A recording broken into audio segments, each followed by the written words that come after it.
Hallo, mein Name ist Robert Wohlmuth Deluxe und ich möchte mich gern vorstellen bei euch.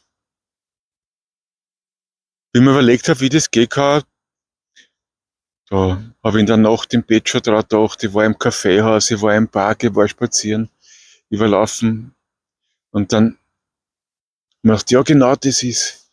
Jetzt höre ich, wie ich das so mache, wenn Texte und Klang und so entsteht.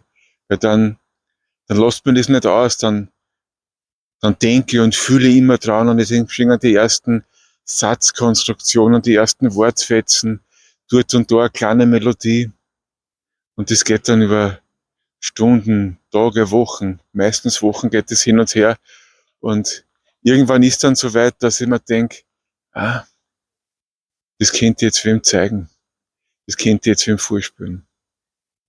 Und so sind meine Texte immer ganz stark mit mir assoziiert, immer das, was mir sagen, einfällt an mir, an anderen, in dem, was ich beobachte, das, was ich höre und was ich sehe und vor allem das, was ich spüre.